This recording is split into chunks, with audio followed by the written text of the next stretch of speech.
Eu faço uma pergunta para você nessa manhã. Você tem amigos verdadeiros? Eu não estou perguntando se você tem colegas, se você tem pessoas que vivem momentaneamente ao seu lado. Eu estou perguntando se você tem amigos verdadeiros. No cristianismo, é muito importante nós termos amigos. Na nossa vida social, é muito importante termos amigos. Em todas as áreas da nossa vida, meu irmão, é preciso nós termos amigos verdadeiros. E a Bíblia nos ensina a respeito disso, de ter amigos verdadeiros. O livro de Provérbios, capítulo 27, versículo 17, diz assim: com ferro se afia. Assim, o homem ao seu amigo. Como o ferro com o ferro se afia, assim o homem ao seu amigo. Conversas, companheirismos, brincadeiras, conselhos. Isso faz parte de uma bela amizade, de uma verdadeira amizade. Procurar ter esse tipo de laço com alguém faz parte da natureza humana, isso é humano. Você está sempre ao lado de alguém, confiar em alguém, mas infelizmente, ao procurarmos os nossos amigos, nós somos muitos falhos. Nós erramos muito em procurar os verdadeiros amigos. Às vezes, nós procuramos com segundas intenções, às vezes nós chegamos a eles pelo que eles têm e não pelo que eles é. Mas a Bíblia diz que como o ferro com o ferro se afia, assim também é o homem ao seu amigo. Há um contato para afiar, para deixar a lâmina, a faca perfeita, ela precisa ser afiada. E isso se afia ferro com ferro. A Bíblia traz uma tipologia de o ferro sendo afiado com o ferro em relação à amizade. Agora, nós erramos muito, quando procuramos as nossas amizades, porque nós deixamos o nosso ego conduzir a busca e não verdadeiramente as características de um homem que será o nosso verdadeiro amigo, a nossa verdadeira amiga. Queremos pessoas que nos bajulam, não queremos pessoas que falam a verdade. Procuramos pessoas que só falam bem de nós e só falam bem para nós. Nós não queremos aquelas pessoas que mostram o defeito da nossa vida, que aponta a falha do nosso caráter. Isso não para julgar, mas para trazer uma autorreflexão na minha vida, para que eu possa mudar nessa falha que eu estou tendo. Às vezes nós buscamos amigos apenas para satisfazer alguma área da nossa vida. E não porque esse amigo será aquele que irá nos corrigir quando nós estivermos caminhando errado.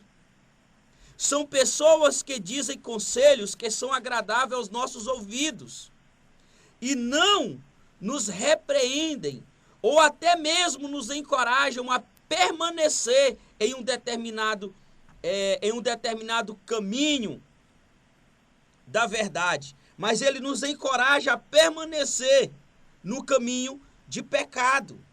Presta atenção, se você tem alguém que você denomina o seu amigo ou a sua amiga, e se essa pessoa lhe conduz a caminhos pecaminosos, saiba que ela não é a sua amiga e nem seu amigo. É alguém usado pelo próprio Satanás para desviar a sua conduta cristã. Se você está namorando, presta atenção, se você entrou num relacionamento, e se esse relacionamento não te aproxima de Deus, pelo contrário, ele te afasta de Deus, ele não é um relacionamento segundo os padrões de Deus e não é aquilo que Jesus quer para a sua vida. Se o seu namorado, ele lhe afasta de Deus, se a sua namorada lhe afasta de Deus, lhe leva para caminhos pecaminosos, lhe convida a frequentar motéis, a ter relação sexual ilícita antes do casamento, se esse namorado ou essa namorada está lhe oferecendo bebida alcoólica, festas, noitadas, ele não é de Deus para a sua vida. Ela não é de Deus para a sua vida. Você já começou um relacionamento errado. Como que você vai edificar uma casa sobre areia, sobre o monturo? Para quem não sabe, monturo, antigamente as pessoas faziam um buraco no quintal e jogavam lixo. Com uma certa quantidade de lixo, eles enterravam aquele lixo. Ali virava monturo. Ali não é propício para se construir uma casa, porque o terreno não é rochoso, não tem firmeza. A casa vai cair. Assim também são pessoas que entram num relacionamento já à base de monturo. Por exemplo, quando alguém comete adultério no seu relacionamento e ele continua a viver a sua vida com aquele amante, isso é levantar uma casa, construir uma casa sobre monturo. Você começou errado. Você vai, então, sofrer as consequências dos seus atos. Sofrer a consequência das suas escolhas. Então eu faço uma pergunta para você, caro ouvinte, meu amigo nessa manhã. Você tem amigos verdadeiros? Você está num relacionamento de Deus na sua vida? A sua vida tem sido luz de Deus para os seus amigos? Você tem atraído seus amigos para a luz de Cristo? Ou você tem sido atraído pelas trevas dos seus amigos a andar em caminhos que o Senhor não nos indicou, que o Senhor não nos ensinou? Porque o caminho dos ímpios perecerá. O caminho dos justos permanecerá. A palavra do Senhor nos diz, em 1 Coríntios, capítulo 15, versículo 33, que nós precisamos ser cautelosos na escolha dos nossos amigos. Porque as pessoas dizem, pastor, eu não sou influenciado, eu ando com eles, jogo futebol, eu passeio com os meus amigos, mas eu não sou influenciado em nada do que eles fazem. Presta atenção que a Bíblia diz em 1ª carta aos Coríntios, capítulo 15, versículo 33. As más conversões corrompem os bons costumes. Você tem um bom costume, você é educado, você obedece o seu pai e sua mãe. Você não rouba, você é honesto no seu trabalho. Mas se você começar a andar, se relacionar com alguém que não tem esses bons costumes, ele vai começar a implantar no teu coração esses maus costumes dele. Ele vai falar que não tem problema nenhum você roubar e ser desonesto ao seu patrão. Vocês vão começar a fazer alguns planos para extorquir o seu patrão, para passar as pernas no seu patrão.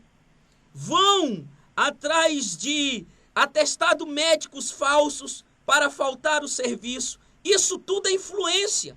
Porque aquele amigo, aquela pessoa que se diz amiga, que é mais antiga no serviço, ele vai dizer assim, olha, eu tenho um costume de fazer isso e nada acontece. Nós vamos tirar 3 dias de folga e nada vai acontecer. Eu sou acostumado a fazer isso.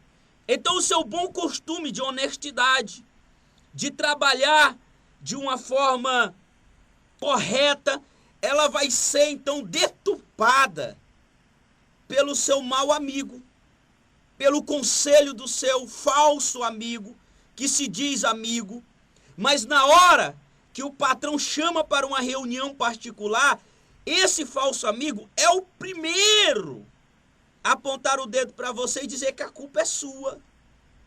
E isso, as más conversões corrompem os bons costumes.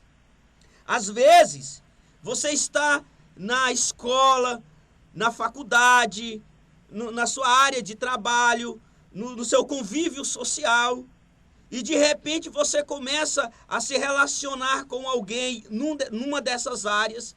E essas pessoas têm um costume muito contrário ao seu costume. Desobedecem os pais, mentem para os pais. Então ele diz assim: ô amiga, vamos sair hoje depois da escola? Vamos namorar, vamos ficar com fulano, com ciclano? Então a menina muito educada, com bons costumes, diz: não, eu não posso fazer isso porque a minha mãe, ela me avisou que eu tenho que chegar em casa. Logo depois da escola eu tenho que ir direto para casa. Essa falsa amiga vai dizer: não, minha filha, não, amiga, não se preocupe, eu sou acostumado a fazer isso. Eu falo que nós ficamos fazendo trabalho, que precisamos ir na biblioteca, não vai acontecer nada com você. E assim, esse mau conselho é arraigado no coração dessa adolescente, dessa criança, dessa pessoa, e ela acaba corrompendo o seu bom costume, desobedecendo os seus pais e sofrendo a consequência da desobediência. Então, é muito importante nós escolhermos os nossos amigos. Amigos verdadeiros. Amigos que falam a verdade de quem somos. Que não apenas nos bajulam. Que não apenas estão conosco por interesses. Porque eu tenho algo a oferecer e eu estou com essa pessoa. Ou ela está comigo porque eu tenho algo a oferecer a ela. Mas os nossos amigos, eles têm que ser relacionados, têm que ser escolhidos na base de quem somos, de quem nós somos. Ele tem que gostar de mim pelo que eu sou e não pelo que eu tenho a oferecer. Assim também, o nosso convívio social, ele tem que ter esse princípio. Eu não posso ser aceito no meu trabalho pelo que eu tenho a oferecer, mas pelo que eu sou. Eu não posso ser aceito na minha igreja pelo que eu tenho a oferecer, mas pelo que eu sou. Pelo meu caráter, pelaquilo que Cristo é em mim. Eu vou ser aceito na igreja, não por causa dos meus talentos, mas porque a luz de Cristo está em mim. Então esse é o conceito, esta é a ideia que precisamos ter na hora dos nossos relacionamentos, seja eles de amizade, seja eles de relacionamento sentimental, seja ele como relacionamento profissional. Quando você for abrir uma empresa e então ser sócio de alguém, você tem que ter princípios na hora da escolha do seu sócio, princípio na hora da escolha do seu cônjuge. Você tem que ter princípios no seu relacionamento com os irmãos na igreja, com as pessoas fora da igreja. Eu não estou falando aqui para você deixar todas as suas amizades, que são pessoas que não são da igreja. Pelo contrário, tem pessoas que estão fora da igreja, que não está no convívio espiritual seu, que é muito melhor do que muito irmão que está dentro da igreja. Que tem princípios melhores do que muitos irmãos que estão dentro da igreja. Isso é uma verdade. Você sabe do que eu estou falando. Você sabe o que é uma pessoa má e o que é uma pessoa boa. Se você não sabe, peça discernimento ao Senhor, que Ele vai te dar esse discernimento. Voltando ao nosso texto, ao versículo que nós lemos de Provérbios 27, 17, quando nós falamos que com o ferro, como o ferro com o ferro se afia, assim o amigo, assim o homem ao seu amigo, isso está escrito no livro de Provérbios 27, 17, nós vemos que esse provérbio, ele nos leva a analisar um processo de afiação. Você já viu alguém afiar uma faca contra outra? Uma faca na outra? Você já viu esse processo quando alguém começa a afiar uma faca e ele pega duas facas e começa a afiar uma na outra? Você prestou atenção que quando ele começa a afiar, ele passa delicadamente, muito devagarzinho uma na outra, para os dois metais entrarem em contato um com o outro? É assim? Não. Ele passa com muita força. Ele passa, tem um atrito entre um ferro e outro. Não há nada de delicadeza. Não há nada de mansidão. Na verdade, o objetivo é que um ferro venha corroer o outro ferro, para que venha uma afiação, para que a lâmina fique afiada. Então, como o ferro com o ferro se afia, assim o homem é seu amigo. Da mesma forma que há esse atrito, que um vai corroendo o outro, para que haja uma afiação de caráter, para que haja uma afiação, nós precisamos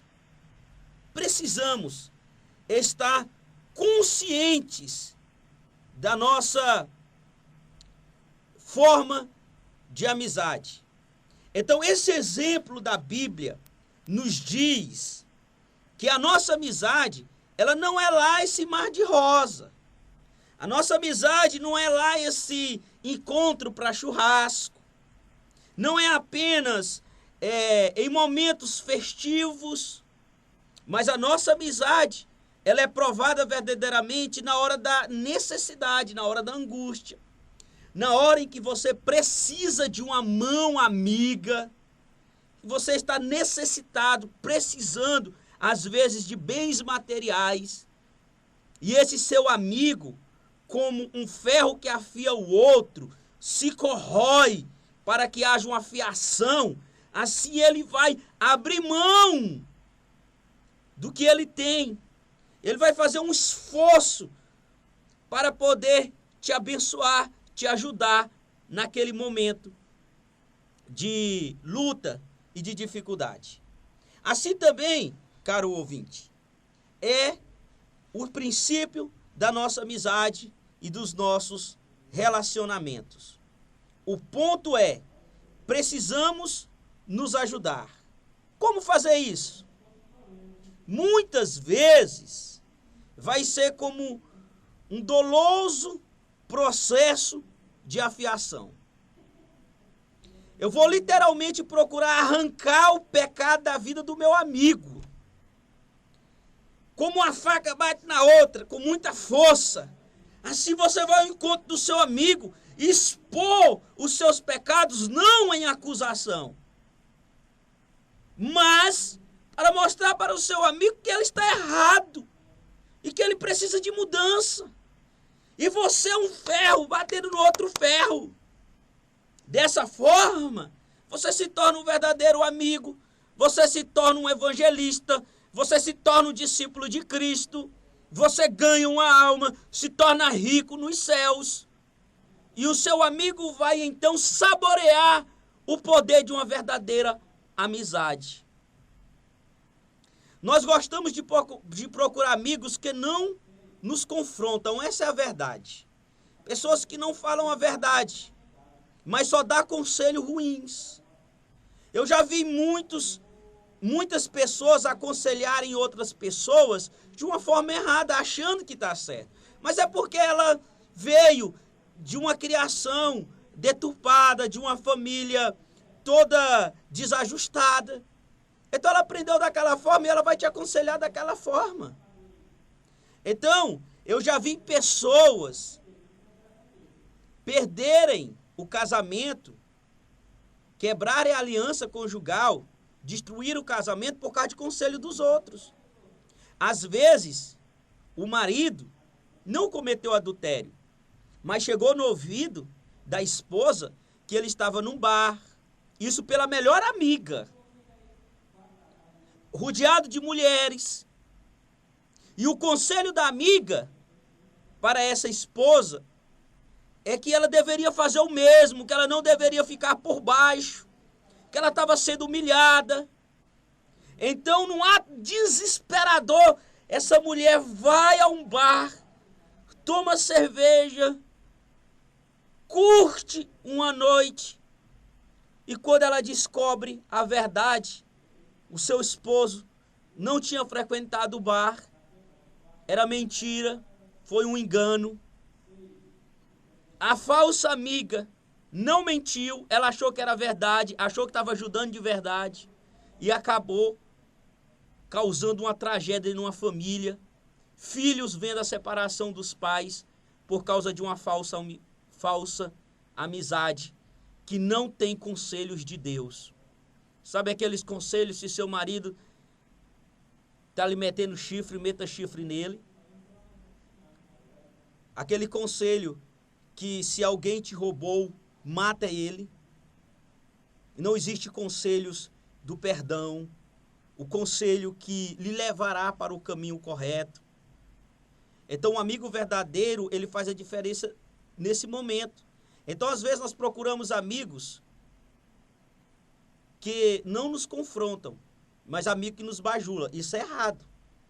Um exemplo muito clássico que nós encontramos na Bíblia é de Roboão, que era filho de Salomão. No relato de 1 Reis, capítulo 12, versículo do 1 ao 20, ele procurou conselhos que lhe foram agradáveis. Isso ocasionou uma divisão no reino de Israel, meu amado. Um amigo de verdade, ele busca ajuda do outro, mesmo que precise dizer coisas duras, como Paulo repreendeu Pedro lá em Antioquia. Se você não sabe, está registrado em Gálatas, capítulo 2, versículo 11 e 21. Se você não sabe dessa história, leia lá Gálatas, capítulo 2, versículo 11 e 21. E leia 1 Reis, capítulo 12, do 1 ao 20. Você vai ver, então, a diferença de um verdadeiro amigo. Paulo, ele foi até áspero, foi duro com Pedro, mas serviu para forjar o caráter de Pedro. Roboão ouviu o conselho dos anciões e não achou agradável aquele conselho e foi buscar conselho dos mais novos, dos seus chegados, e acabou dividindo o reino de Israel e sofrendo muito por causa disso. Provérbio 27, do capítulo 5 ao 6 diz: melhor é a repreensão franca do que o amor encoberto. Leais são as feridas feitas pelo que ama, porém os beijos do que odeia são enganosos. Provérbio 27, do 5 ao 6. Melhor é você ouvir uma repreensão franca com amor do que você ter o amor encoberto de alguém. Alguém que te ama, mas está encoberto, não te ajuda. É muito melhor você ser ferido pelaquele que te ama, pelaquele que te quer bem. É melhor você sofrer uma punição dos seus pais que lhe ama do que uma punição da polícia. É melhor o pai punir o filho porque ama do que a polícia no futuro.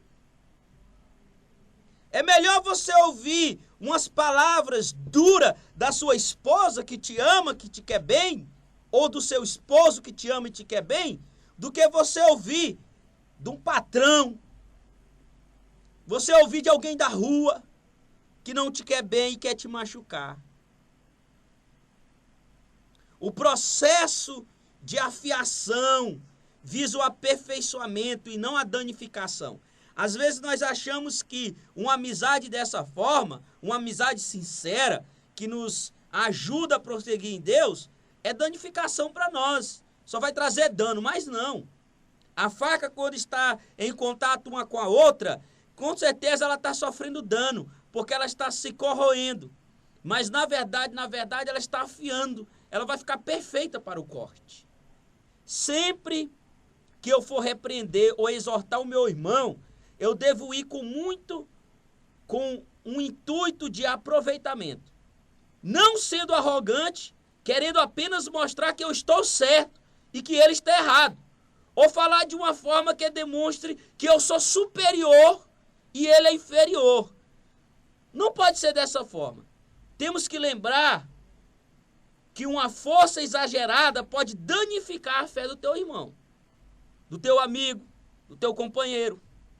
para afiar o teu irmão, é preciso deixar o orgulho de lado e amá-lo verdadeiramente.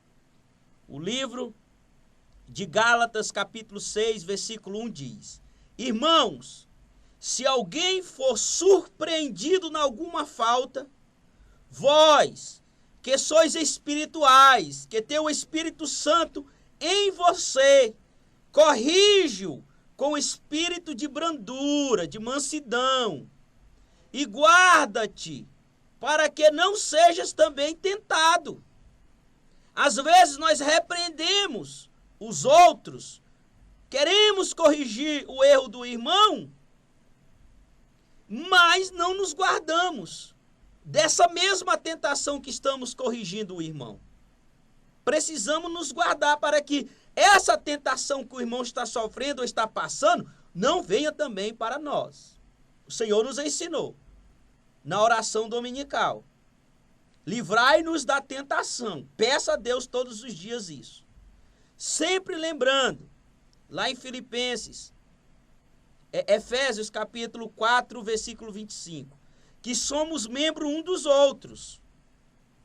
Nós somos o mesmo corpo e precisamos um dos outros. Lembre disso na hora de corrigir o erro de um irmão.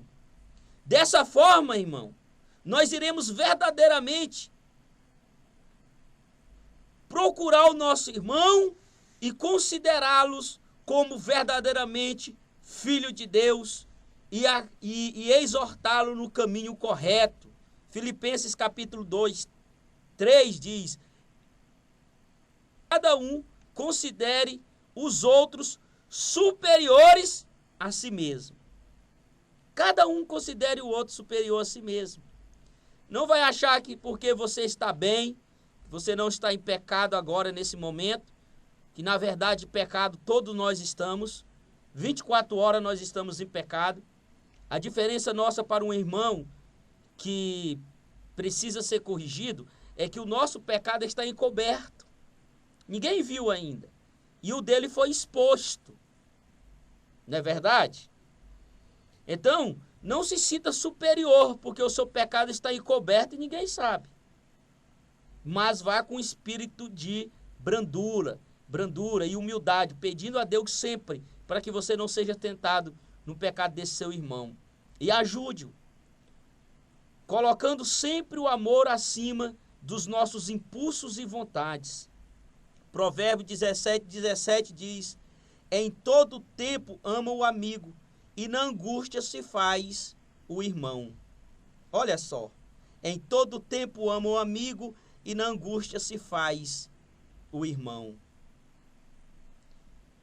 Essa é a maneira correta de afiar o seu irmão. Porém, infelizmente, os nossos amigos podem ficar ofendidos quando os confrontamos. Paulo sofreu com isso. Lá em Gálatas 4,16 diz: tornei-me porventura vossos inimigos quando vos disse a verdade? Os Gálatas estavam meio que chateados com Paulo, porque Paulo falou a verdade do evangelho para eles. Então Paulo ele sentiu um certo preconceito quando essas pessoas então ficaram chateadas porque Paulo falou a verdade, e ele fez essa pergunta registrada lá em Atos capítulo 4, versículo 16. Tornei-me porventura vosso inimigo por vos dizer a verdade? Mas mesmo que os nossos amigos nos interpretem mal, devemos sempre amá-los, dizendo a verdade. Só assim seremos verdadeiros amigos. Quando se trata de afiação, é um processo de duas vias.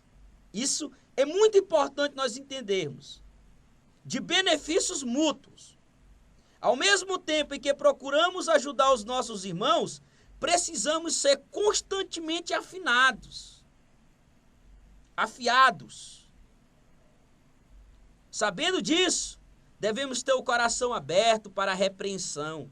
Permitirmos que os nossos irmãos nos afiem também. Não é só nós que iremos afiar eles, mas eles vão nos afiar também. Como fazer isso? Tiago nos dá um conselho muito bom. Livro Epístola de Tiago, capítulo 5, versículo 16. Confessai, pois, os vossos pecados uns aos outros, e orai uns pelos outros, para seres curados. Muito pode, por sua eficácia, a súplica do justo.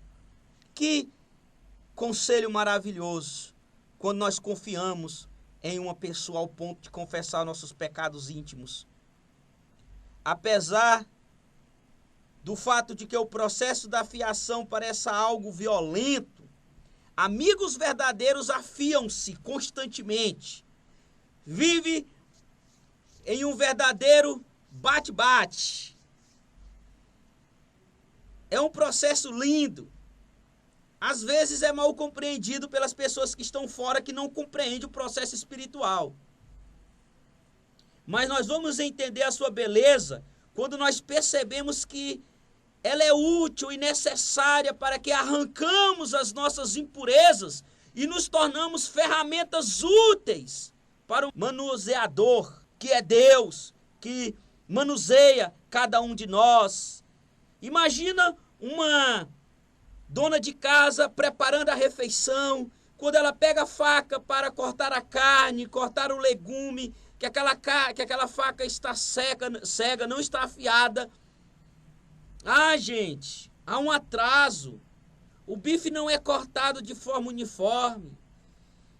Há um prejuízo na cozinha. Assim também Deus, quando vai nos usar, que a nossa faca está cega, não está afiada.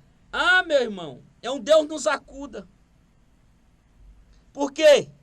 Porque nós precisamos uns dos outros, como diz Tiago, para nos afiarmos mutuamente, para sermos uma ferramenta cortante na mão de Deus. Então, amigos, vamos nos desafiar a sermos verdadeiramente amigos. Vamos nos corrigir, vamos nos exortar, vamos nos afiar um ao outro, para que possamos ser usados na mão de Deus. Eu volto a fazer a pergunta para você. Você tem amigos verdadeiros? Você sabe qual é a características de um verdadeiro amigo que nós falamos aqui nessa manhã? Se agora, nesse momento, você detectou um falso amigo que sempre lhe afasta de Deus, conselhos errados, os conselhos que você seguiu dessa pessoa sempre lhe levou para o prejuízo, saiba que está na hora de você mudar o conceito desse amigo seu e você mesmo mudar a vida desse seu amigo e se tornar um verdadeiro amigo. Se você tem um relacionamento que lhe afasta de Deus, você que está namorando, está ouvindo a nossa programação, está ouvindo esta palavra, você precisa então tomar uma decisão. Ou você volta para os caminhos do Senhor, ou você irá levar o prejuízo muito grande do seu plantio, uma colheita áspera e dolorosa na sua vida. Porque há um engano muito grande. Depois de casar nós iremos mudar. Mentira. Se ele gosta de festa e de bar agora, ele não vai mudar depois de uma aliança no dedo. Pelo contrário, vai aumentar. Se ele é bruto com você agora, ele não vai mudar depois do casamento. Pelo contrário, vai piorar. Se ele maltrata a mãe dele, ele vai te maltratar também. Se essa menina desobedece os pais, ela não vai ser fiel no relacionamento. Pense nisso. São princípios de vida. São princípios de paz. Aqueles que o abraçarem e adotarem na sua vida serão abençoados para todo sempre. Que nós venhamos escolher os nossos amigos de verdade.